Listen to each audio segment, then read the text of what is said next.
Hey everyone, welcome to another Angry Artist podcast. Now, in the past 5 podcasts, I was answering questions that my fans were giving me, but as far as I know, it seems like I ran out of questions. So now it's time to talk about my own topics. For this one, I wanted to elaborate on something I've been talking about in the previous podcast, and it's the idea of anime and cartooning, as well as styles. So there might be misconceptions when people hear about me talking about anime and cartooning, and they might think that I hate them and I hate stylization. The way I do my own art as well, I tend to stray away from it, even though I wanted a little bit of that anime influence in my work. I try my best to have my work not be dominated by it, though. When it comes to art styles, a lot of people tend to focus on it, and for me, when I started out, it was definitely something I really wanted to do. I was trying to style everything, I was trying to be hipster about it in a way. I didn't want to focus on copying the life model and being too realistic, but I also didn't want to copy somebody else's style that I really liked. So, how did I go about it, and when is it a good time to go about it? These are questions that a lot of people tend to ask when they look at my work or even looking at other people's works. When I read comments on DeviantArt, it tends to pertain to style, and I feel like it's something that people focus on, but it's not necessarily something they should focus on. And I'll elaborate. So I'll take my own experience as well. When I was in school, I was trying every single style. And even when I graduated, I tried everything. I wanted to do anime, I wanted to do cartooning, I wanted to try realism and comic book style. I've done everything. If you've seen my work over the years on DeviantArt, it's pretty much all there. But as I was getting older, I realized focusing on art style is actually counterproductive. So if you're not focusing on style, what should you focus on? And if people have been following us over the years, I always emphasize the importance of art fundamentals. Now, the reason why is very simple. When you look at any art style, what is the common denominator? What's in common with everything? Now, barring the super extreme abstraction, every single art style comes from reality. And reality means you have to be able to know and understand art theory and fundamentals in order to interpret reality. In other words, every single professional artist that you've ever liked would have studied reality and fundamentals. A good way to think about it is to look back in history and really see where art styles came from.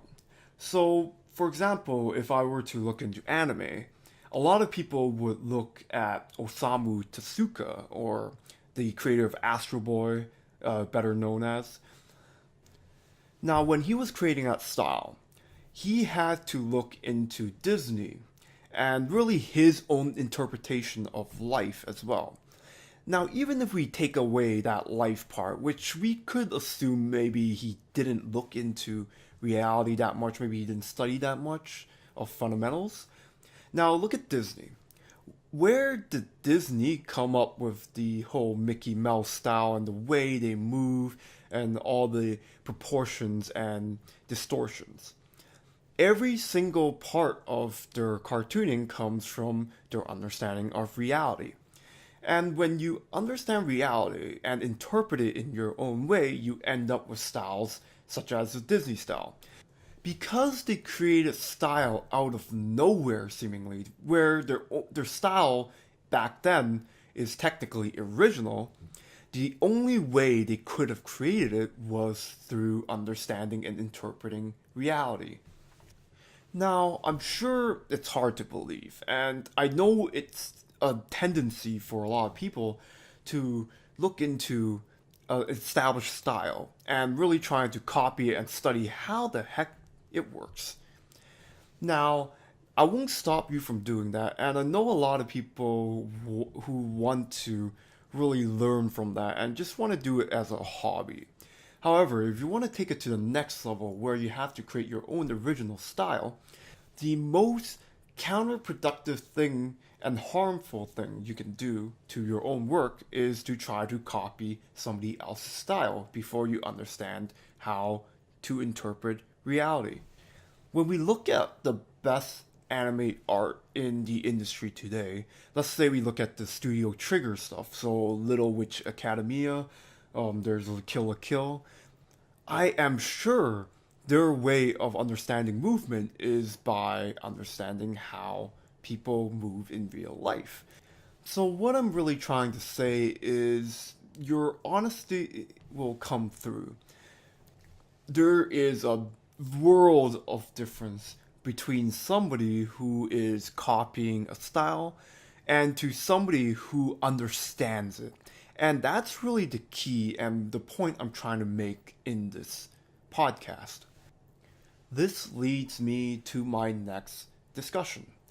And it's the idea that in any artist's work, when you do enough of it, you realize there is a certain honesty when it comes to art. Because I feel like reality is the foundation for every single art style, your interpretation of reality is very important. It's sort of like your opinion, your judgments. And when you try too hard to copy a style, you tend to show your dishonesty. And in a way, it can really be very apparent when you show your work to other people. I'm going to really annoy and piss off some people listening to this, but there are really easy ways to see when somebody really doesn't understand the style and that they're forcing the style into the work. I understand that there is a very wide appeal when it comes to anime and cartooning, and that a lot of people feel like they're obligated to draw it and show it to people, and that's how you get popular. However, when you force it into your work, it starts becoming a huge problem, and it'll show as you start drawing and drawing for more years. Your style is like a signature. You can't really explain why you can do it, it just happens. And it happens after you really understand the fundamentals and you start interpreting and really showing off what your opinion of reality is. Again, if you are trying to force other people's proportions, other people's anatomy, other people's colors, it starts looking wrong. And you'll always put yourself in the position of, why doesn't this look right? And you might not be able to answer it.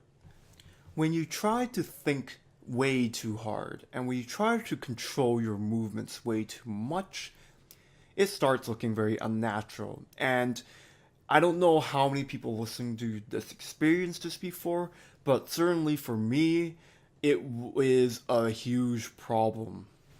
Of course, as I got more experienced, it started becoming less of a problem and everything started to flow. But I know for sure when I tried to force anime and I tried to force cartoon aesthetics, it really took me a lot longer and it really made me redo things over and over again, making a ton of mistakes until I got that right proportions. But it might be right, it might look right, but the process of creating that is all the way wrong.